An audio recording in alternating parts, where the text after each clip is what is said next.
Dios los bendiga, hermanos y amigos. Dios los bendiga y los guarde. Es un gozo y un privilegio compartir con ustedes nuevamente la palabra de Dios por estos medios, por mi perfil de Facebook, Giovanni Viches, y por mi canal de YouTube en el Con de Dios, cada vez para anunciar las virtudes, ya que nos llamó de la tiniebla a su luz admirable. Primeramente le doy gracias a Dios por este día y le pido a Él le pido a Él que esté hablando de mí. Le pido que todo lo que salga de mi boca, que todo lo que salga de mí sea acorde a su voluntad y para gloria y alabanza de su santo nombre. Se lo pido todo al Dios de Israel, en el nombre poderoso de Yeshua HaMashiach. Amén y amén. Bueno, vamos a hacer un breve resumen de lo que vimos ayer. Desde ayer vimos la venida de mi Señor Jesús, vimos las señales que van a haber en los cielos y en la tierra, como por ejemplo el sol se va a oscurecer, va a haber una luna de sangre, o la sangre o la luna se va a tornar de color rojo, que es lo que le llaman el fenómeno de la luna de sangre. Y también dice la escritura en Apocalipsis 6, 12 y 13 que va a haber un gran terremoto. Cuando Cristo se manifieste en la tierra, cuando Cristo vuelva por segunda vez, van a haber señales que nos van a indicar que Cristo ya viene, amén. Señales en los cielos, la luna se va a tornar roja, el sol se va a tornar negro, las estrellas van a caer del cielo y en la tierra va a haber un gran terremoto. Esto según Apocalipsis 6, 2 y 13. Amén. Eso va a ser un periodo de gran tribulación para las naciones. ¿Quiénes son las naciones? Bueno, la gente que no ha aceptado a Cristo como su Señor y Salvador, ellas son las naciones. La gente que no ha aceptado a Cristo como su Señor y Salvador, la gente que tiene su tesoro aquí en la tierra, la gente que no cree en Jesús como el Mesías, como el Hijo de Dios, como la segunda persona de la Trinidad, toda esa gente va a experimentar la ira de Dios que va a venir para probar a los que moran en la tierra. Entonces ese tiempo va a ser un tiempo terrible para aquellos que no creen en Dios, para aquellos que no han creído en el Evangelio, para aquellos que no han creído en el testimonio de Cordero. Va a ser un periodo verdaderamente terrible. La palabra dice que los hombres van a estar desfalleciendo, van a estar muriendo, los hombres van a estar aterrorizados por todas las señales. Cuando venga el Hijo del Hombre, hallará fe en la tierra. La venida de Cristo para los gentiles, para los que no son parte del pueblo de Dios, es un suceso que ellos no quieren que suceda. No quieren que suceda porque ellos están muy comoditos aquí en la tierra y ellos no quieren que Cristo venga, pero Cristo de que viene, viene. Lo que pasa es que a las naciones la venida del Señor los va a agarrar como ladrón en la noche. A nosotros no, porque nosotros lo vamos a estar esperando. Lo que para ellos va a ser algo terrible.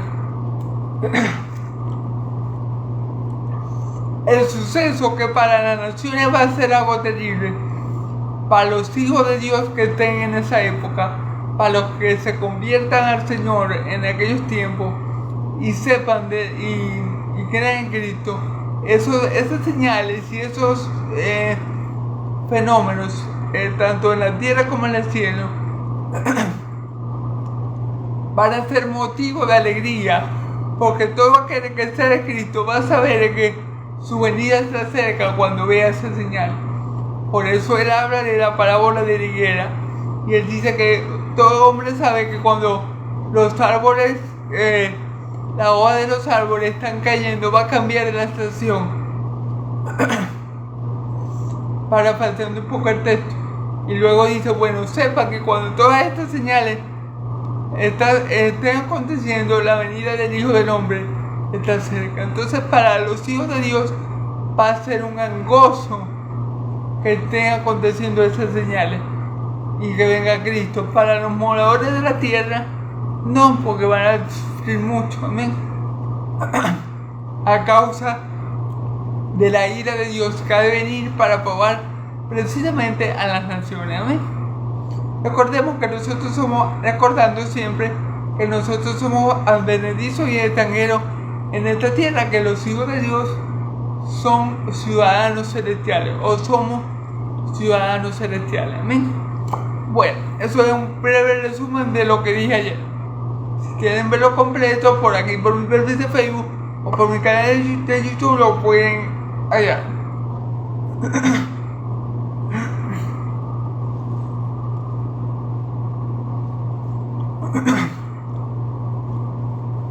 Perdón, hermano, por la tos. Ustedes saben que si no toso, no soy yo. Bueno, perdón por el chiste malo también. Vamos a leer, ahora vamos a estar en Lucas 22, del 1 al 6.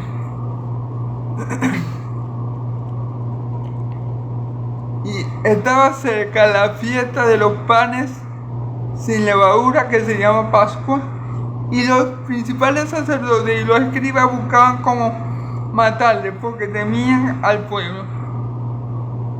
Buscaban cómo matarle porque temían al pueblo, ¿eh? Y como Satanás y entró Satanás en Judas, por sobrenombre Iscariote, el cual era uno del número de los 12. Perdón, hermano. Y este fue y habló con los principales sacerdotes y con los jefes de la guardia de cómo se lo entregaría. Ellos se alegraron y convinieron en darle dinero, y él se comprometió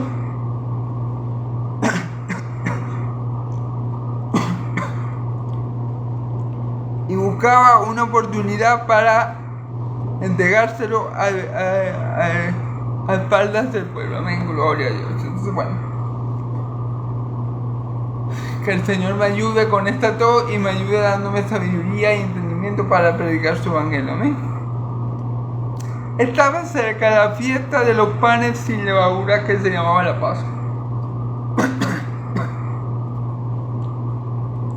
Estaba cerca la fiesta de los panes sin levadura, que es mejor conocida como la Pascua, o en hebreo Pesach, que se celebraba en Israel todos los años por ordenanza del Señor.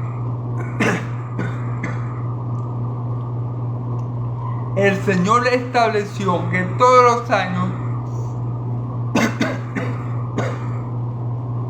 el día 14 del primer mes, si no me equivoco, se celebraba la fiesta de la Pascua. Porque eso se celebraba en conmemoración de lo que hizo el Señor para sacar a su pueblo de Egipto. La Pascua conmemora el hecho de que Dios llevó a su pueblo, lo sacó de la esclavitud a la libertad, lo sacó del mundo, como espiritualmente hablando, que era Egipto, a la libertad de los hijos de Dios. Eso es lo que significa Pascua, el pasar de muerte a vida, el pasar de esclavitud a libertad.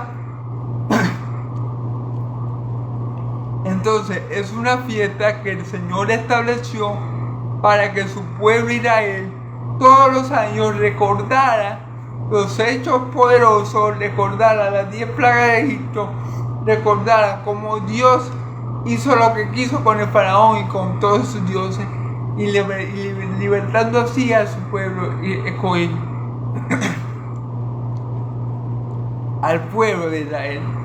Eso es para que conmemorar el paso, en la salida de Israel a la tierra prometida, la liberación de Israel de la esclavitud de Egipto. ¿Amén? Un elemento importante en la Pascua, claro, el elemento, perdón hermano, perdonen de verdad por la tos, el elemento principal, el principal de la Pascua era el cordero. Había otros elementos, había una mezcla que se hacía, había unas yemas amargas, se hacían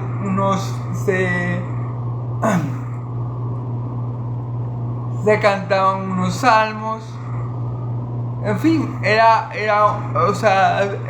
todo un ritual, era un ritual.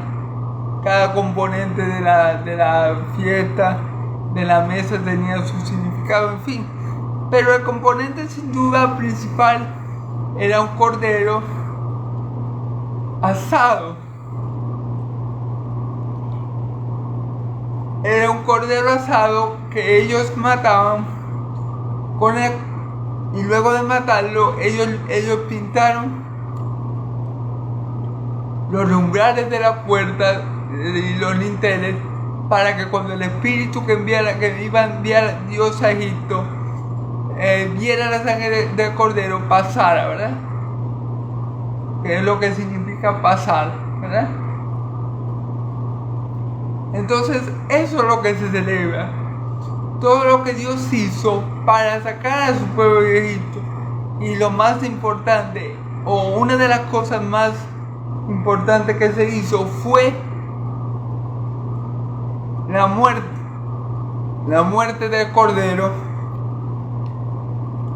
por medio del cual los israelitas pintaban sus puertas, y cuando el espíritu de muerte que Dios envió a Egipto veía la sangre del cordero, bueno, el espíritu pasaba de esa casa y no hería al primogénito de los israelitas, sino solamente al primogénito de los egipcios, ya que las puertas de los egipcios no estaban marcadas con sangre. Amén. Entonces, por eso Dios mandó a su pueblo a que se recordara año tras año, generación tras generación, lo que Él había hecho por Egipto. Que se recordara lo que gracias a la sangre de estos corderos que Él mandó a matar, ocurrió en ese día. En ese día al pueblo de Israel no se le murió ningún primogénito, pero el pueblo de Egipto no corrió con la misma suerte. Amén. Entonces, ya estaba cerca, dice aquí que estaba cerca esa fiesta, ya estaba cerca la conmemoración de la Pascua, el memorial de la Pascua. Ya estaba cerca esa fecha donde todo judío iba a recordar las obras grandes, poderosas y maravillosas que Dios hizo para libertarlos de esa esclavitud. Y principalmente lo que más se recuerda es precisamente cuando Dios manda a Moisés a matar a los corderos y a limpiar los umbrales, a pintar, los umbrales y los linteles de las puertas. Amén.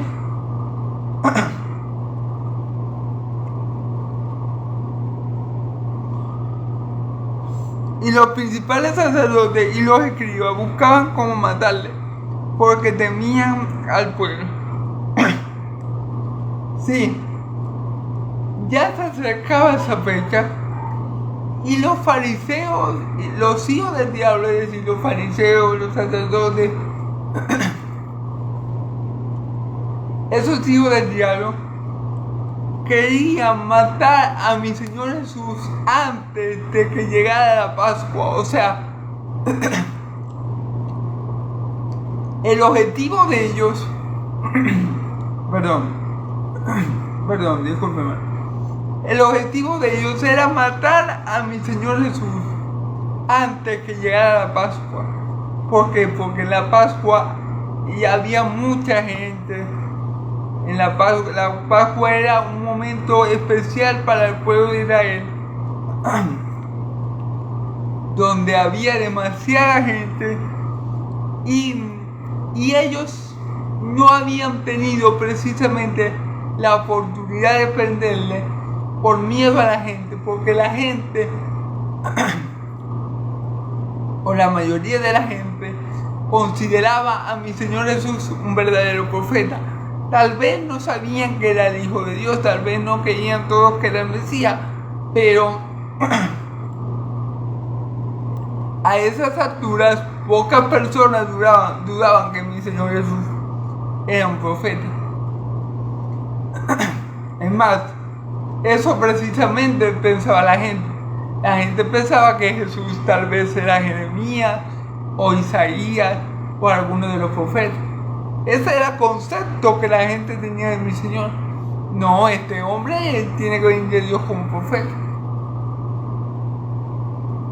Y el apoyo de la gente les dificultaba la tarea a los fariseos, hijos del diablo, y a los religiosos de la época de poder apresar a Jesús, porque ellos tenían miedo de que cuando lo apresaran la gente se levantara contra ellos. Es más, cuando Jesús hace lo que hace en el templo, cuando Jesús llega y bota a esa gente del templo y los echa como lo que son, como unos perros, como unos ladrones, entonces ellos perdón, la palabra dice que ellos quisieron echarle mano allí, pero no pudieron por la gente. Entonces ellos estaban en una situación delicada porque venía esta fiesta muy importante, la Pascua de los judíos, y en ese momento era muy delicado para ellos prender a Jesús, por lo mismo que yo le estoy diciendo, porque en ese momento iba a estar la ciudad más llena, en ese momento iba a estar la ciudad full, y ellos no querían que por causa de arrestar a Jesús para la fecha de la Pascua se pudiera armar una revuelta, se pudiera armar un levantamiento y los romanos arremetieran contra el templo. Eso era lo que ellos decían. Claro,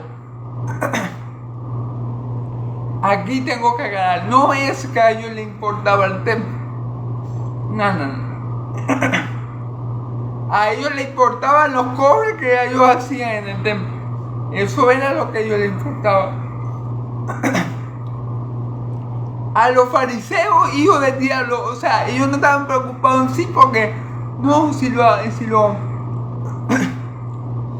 arrestamos en la Pascua y se amotina a la gente, tendrá gente que va a venir, imagínate, capaz que los romanos vienen y nos tumban el templo y se nos acaba el negocio. O sea, ellos lo que les importaba verdaderamente no era la casa de Dios, era su bolsillo. Ellos estaban preocupados porque ellos pensaban, bueno, si arrestamos a Jesús cuando esté la multitud en la Pascua, se puede armar una revolución aquí. Los romanos van a intervenir para calmar la revuelta y podemos salir perjudicados nosotros. El templo puede ser destruido y se nos acaba el negocio que tenemos. Claro, y negocio muy lucrativo, y en la Pascua más todavía, porque ahí es que venía más gente. O sea, eso era lo que a ellos les preocupaba. Así que ellos querían sí o sí quitar del medio, desechar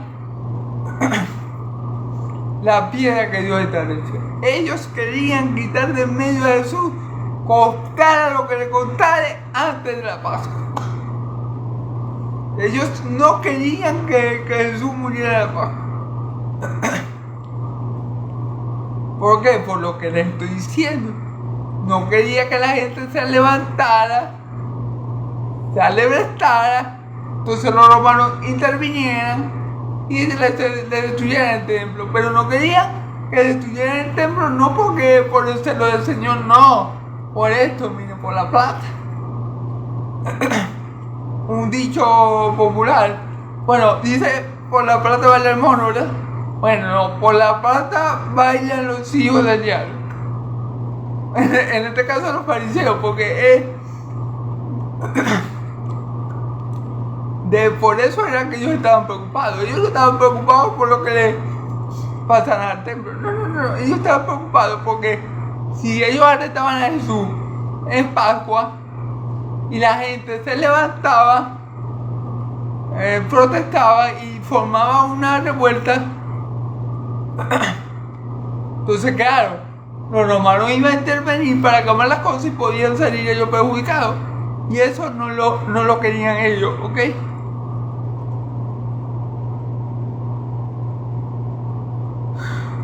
Y entró Satanás en Judas por sobrenombre Iscariote,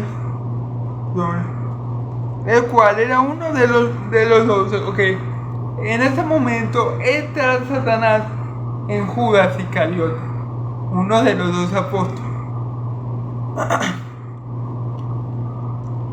Aquí tenemos que hablar algo. Si Satanás se metió en Judas, quiere decir que Satanás no era un hijo de Dios. No lo era. Ningún hijo verdadero de Dios puede ser poseído por el diablo. Un hijo de Dios puede, tal vez el diablo lo pueda influenciar o seducir dependiendo de su condición espiritual, pero jamás un hijo de Dios va a ser poseído por el diablo. Y aquí dice claramente que Satanás entró. Aquí dice claramente, fíjense bien. Y entró Satanás en Judas. Claro, es que Judas era la habitación perfecta para Satanás. ¿Por qué? ¿Por qué le digo esto? Porque Judas todavía robaba. Judas no había tenido una conversión. Judas no se había arrepentido de verdad. Porque dice la escritura que todavía robaba estando con Jesús. Robaba. Así que de los apóstoles, el que estaba apto para ser poseído por el diablo era Judas. Porque era el único de ellos que no estaba limpio.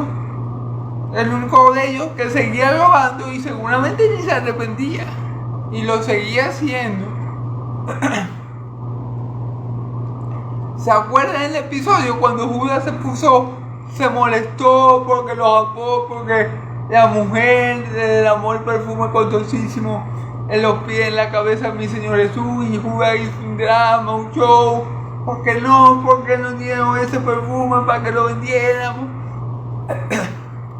Y con toda esa poca plata le diéramos de comer a los pobres. Pero el Espíritu Santo, que todo lo escudriña, nos hace saber que Judas no lo hacía precisamente por los pobres. No, lo hacía porque era ladrón y era el tesorero. Era que mi Señor Jesús era que le tenía la bolsa de la limón. Mi Señor Jesús sabía en la condición espiritual que estaba Judas. Él lo sabía, él Judas. Obviamente, para los hombres Judas lo traicionó, pero para Jesús, ya Jesús sabía quién era Judas. Él dice, no lo he escogido a vosotros y uno de vosotros es diablo. De lo que me diste ninguno perdí, sino el hijo de la perdición, para que se cumpliera lo que estaba escrito. Entonces Judas Iscariote, como vemos, no era un verdadero hijo de Dios. Nunca se convirtió verdaderamente al Señor como los demás apóstoles. Como Pedro, como Juan, él no hizo eso. Él estaba, y es mi opinión personal, aquí ustedes pueden diferir de mí. Él estaba por Jesús por conveniencia. Tal vez él pensó, bueno, no, yo me voy a animar al maestro porque el maestro, verdad, es popular, mueve masas. A lo mejor llega a ser rey de Israel, yo tengo que estar pegado ahí. Sí, eso fue lo que tal vez Judas vio en el Señor. Judas nunca vio al Señor como el Salvador de Israel. Y precisamente como él ve, como él vio que a mi Señor Jesús no le interesaba derrocar al imperio romano ni ser rey de Israel, entonces tal vez Judas pensaría, bueno, no, yo voy a hacer algo para sacarle, aunque sea sacarle plata a Jesús, porque él está diciendo que se va a morir, que se va a morir, que se va a morir. No, yo voy a sacarle plata a Jesús. Y ahí el diablo entró en Judas, lo poseyó, y cayó, del cual era uno de los dos, ¿ok? Entonces eso es lo que pasó con Judas. Judas nunca no estaba con Jesús porque lo veía como el Mesías o Salvador. Estaba con Jesús porque él sí veía que Jesús tenía potencial para ser rey de Israel, porque veía como el poder en sus palabras, porque veía que la gente le prestaba oído a lo que decía y movía muchas más en mi Señor Jesús.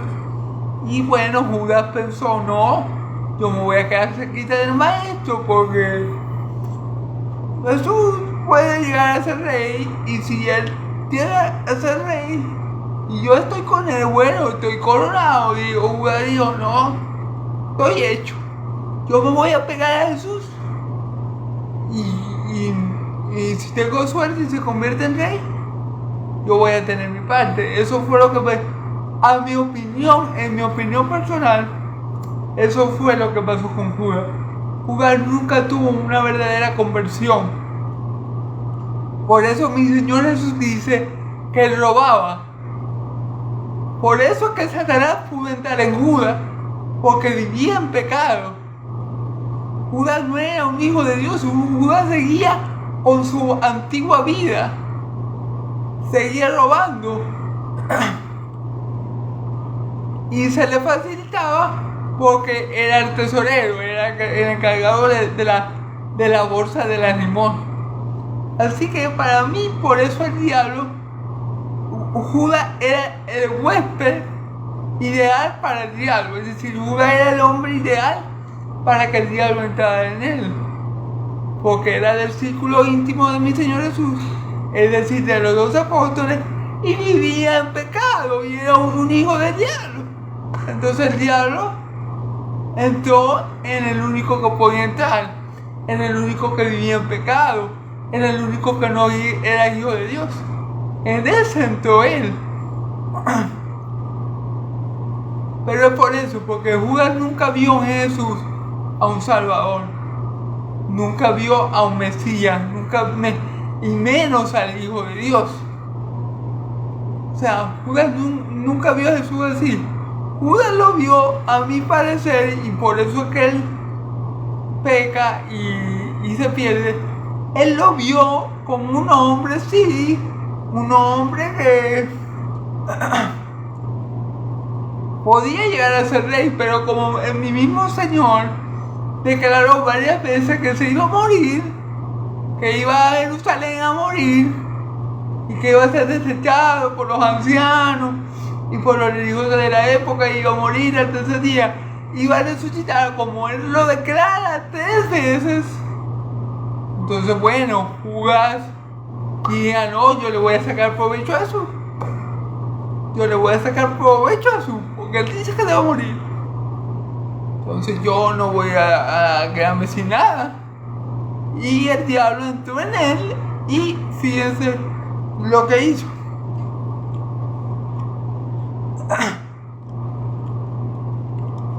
Y entró Satanás en Judas.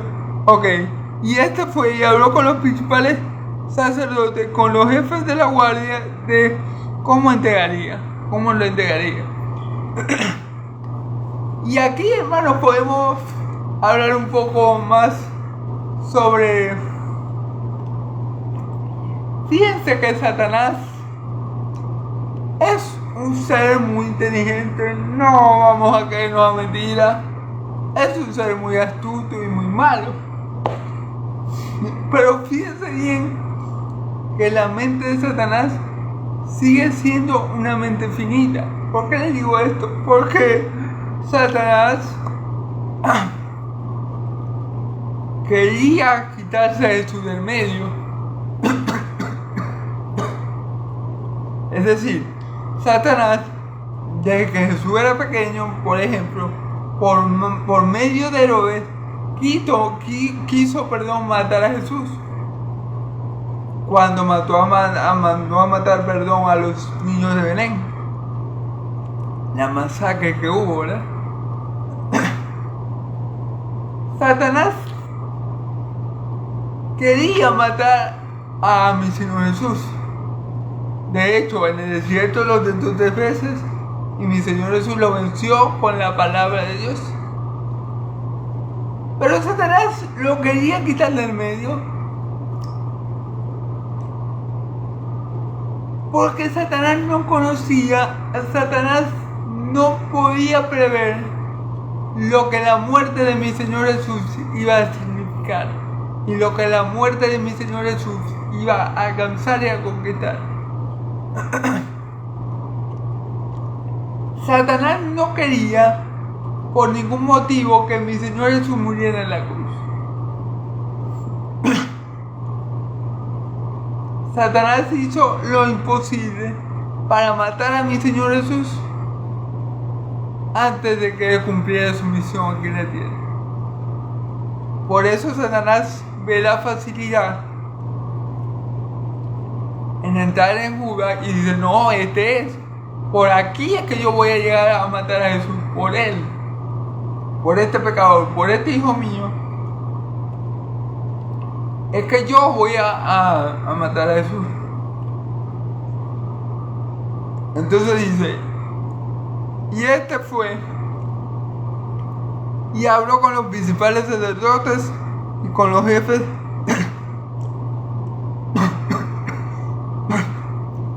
de la guardia de cómo entregarlo. Entonces Judas, movido por Satanás,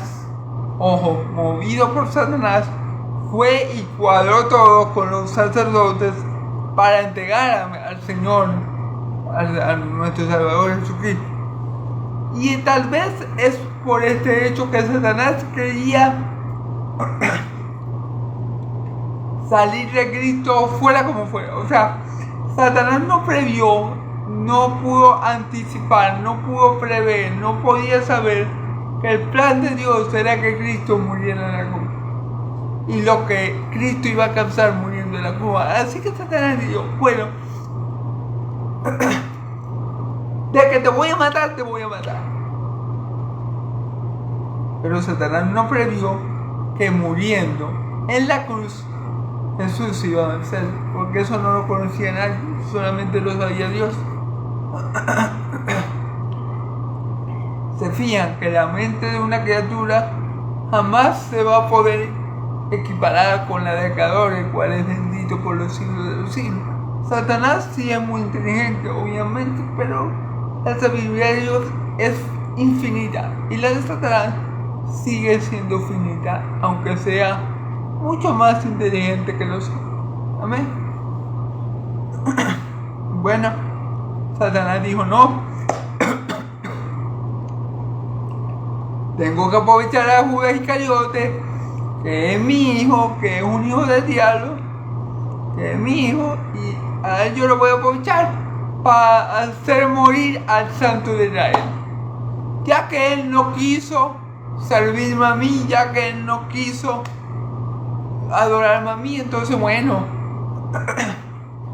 Satanás dijo, bueno, ya que no quiere ser mi amigo, ya que no se quiere rendir a mí, bueno, entonces yo lo voy a quitar del medio. Y Judas fue la persona propicia por su condición espiritual y porque estaba en el círculo íntimo de mi Señor Jesús, así que era la persona completamente adecuada para llevar la obra, para llevar el plan de Satanás a cabo, que era quitar al Santo de Israel, matar a Jesús fuera como fuera. Amén. Entonces por eso Satanás entra en Judas y Judas procede a ir a planear cómo entregar al Santo de Israel, amén, con los fariseos y los ancianos y los principales sacerdotes. Y ellos se alegaron y convinieron en darle dinero. Claro, ellos se alegaron, gloria a Dios. ¿Por qué? ¿Por qué se alegaron? Porque estaban hechos. Judas era un íntimo de mi Señor Jesús. Si alguien le podía dar o decir una hora que Jesús estuviera solo, una hora que Jesús no estuviera rodeado de gente, una hora propicia para arrestar a Jesús, era precisamente Judas Iscariote, que se la pasaba con Jesús y con los otros 11 apóstoles. Por eso el arresto de mi Señor fue de noche y a escondida. La gente no se dio de cuenta. Ya cuando la gente se da cuenta que Jesús está preso, ya lo estaban enjuiciando. Pero los fariseos hicieron todo de noche y ya escondida, precisamente por como dice aquí, por temor a la gente. Ellos ahí sí violaron la ley y no les importó, porque la ley dice que un acusado tiene que ser juzgado en público y a plena luz del día. Pero bueno, ellos con la malicia del diablo, ¿verdad?, para que la gente no se la levantara, y teniendo ya Judas Iscariote de su parte, ellos cuadraron todo con Judas para que el arresto de mi Señor Jesús fuera lo menos visible posible, o lo más oculto posible. Que la gente no se diera cuenta, que la gente no pudiera opinar, que la gente no pudiera protestar, precisamente para que no se armara un revuelo y ellos quedaran mal parados con Roma y Roma pudiera destruir el templo del Dios Altísimo, que eso era lo que menos les interesaba a ellos. A ellos les interesaban los cobres. Ellos no estaban preocupados por el templo en sí, sino porque se les iba a acabar la fuente de ingreso. Se les iba a acabar con lo que ellos lucraban. De eso sí estaban preocupados ellos. No, porque los hermanos destruyeron el templo. No, eso no les importaba a ellos para nada.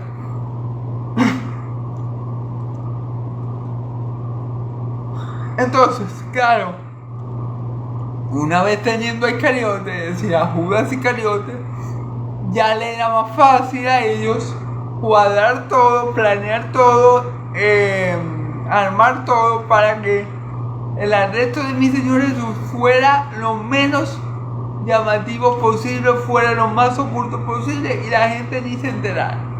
Y así fue, de hecho.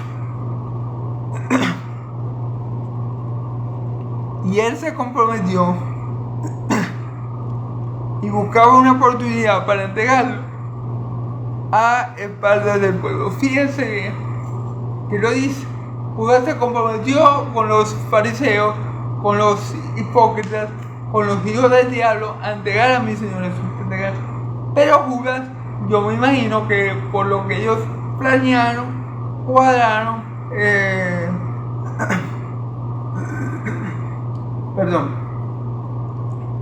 por lo que ellos planearon, cuadraron, dialogaron, ellos le dijeron: no, Judas, tenés que buscar un momento donde Jesús esté solo, donde nadie vea que lo arrestamos, donde la gente no vea lo que va a pasar, porque tenemos miedo de que la gente se enojase y se prenda el pleito y vengan a robar y después, bueno, nos tumben el templo y y se nos acaba la vaquita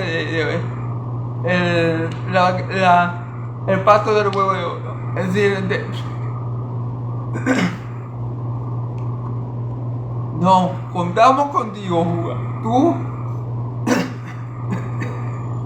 Tú eres nuestro caballo de Troya. Tú eres nuestro espía. Tú nos vas a buscar un momento donde el Señor Jesús, donde tu maestro esté apartado, esté solamente con ustedes y donde no haya nadie alrededor. Allí tú nos vas a avisar y nosotros vamos a orar. Por eso dice la Escritura que Judá buscaba la oportunidad de entregarle a espaldas del pueblo. Amén. Y como ya se acercaba el tiempo de la Pascua, había mucha gente que estaba retornando, que estaba yendo, que estaba subiendo a Jerusalén. Había mucha gente, lo que hacía complicado un arresto a plena luz del día, complicado y delicado por todo lo que ya hemos hablado. Así que Judas, bien consultado, bien planeado con los hijos del diablo, buscó un momento en la noche, buscó un momento donde mi Señor Jesús se apartó con sus discípulos, donde solamente estaban Jesús y sus 11 apóstoles para entregar al Santo de Israel. Amén. Bueno, ¿qué podemos decir, hermanos? Ya para terminar, concluimos que Judas era un tremendo hijo del diablo. Y no porque a mí me caiga mal Judas, lo digo, que obviamente me cae mal, pero no es por eso que lo digo. Es por el hecho de que mi Señor Jesús lo llamó diablo.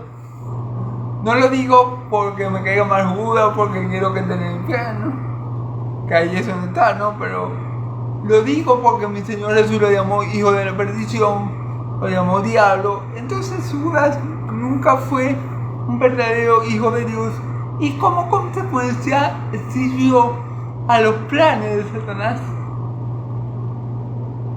Claro, Satanás también quería matar al Hijo de Dios, porque ya que el Hijo de Dios no quiso servirle a él, lo rechazó y lo reprendió. Satanás también estaba buscando la oportunidad de quitarse esa piedra en el zapato. Y cuando Satanás ve cómo está espiritualmente Judas, dice: no, pero si este en colaboración con los otros hijos míos, es decir, con los fariseos y los religiosos de la época, este es el que va a ayudar. Y allí entró en Jesús, ahí entró en Judas, y Judas prosiguió a hacer lo que su padre el diablo lo llevó a hacer. Pero ¿por qué el diablo puede entrar en Judas? Por lo que yo dije. Obviamente entró en Judas porque Judas estaba perdido, Judas estaba en pecado. Judas no era un hijo de Dios. Por eso cuando el diablo se da cuenta, dice: no, por aquí es que me lo voy a meter a Jesús, y por aquí es que le voy a dar muerte, por medio de estos hijos míos, por medio de Judas Iscariote y por medio de los fariseos, obviamente. Porque los otros hijos de Dios, como si se habían convertido verdaderamente a Cristo, como si lo tenían como Señor y Salvador, no iba a poder tocarlo, no iba a poder poseer a otro de los dos apóstoles, a excepción de Judas Iscariote. Sabemos que no lo iba a poder hacer. A Pedro lo zarandeó, pero Jesús rogó por Pedro Pero Jesús rogó por Pedro para que su fe no le faltara. Entonces cuando Pedro es zarandeado y niega a mi Señor Jesús 3 veces, Pedro se arrepiente de verdad y Cristo lo perdona. Pero Judas no fue así, porque Judas fue completamente poseído por el diablo. Judas no fue que fue tentado, no fue que fue incitado, no. Judas fue poseído. Dice la palabra, el diablo entró en él. Entonces, obviamente, si entró en él, no era un verdadero hijo de Dios. Y Jesús lo dijo, uno del diablo. Jesús lo dijo, el que está limpio solamente necesita que se le limpie los pies. Todos vosotros estáis limpios, excepto uno. ¿Quién? Judá Iscariote. Entonces todo esto, la condición pésima de Judas, espiritualmente hablando, llevó al diablo a aprovecharla para también ejecutar su plan de matar al Hijo de Dios.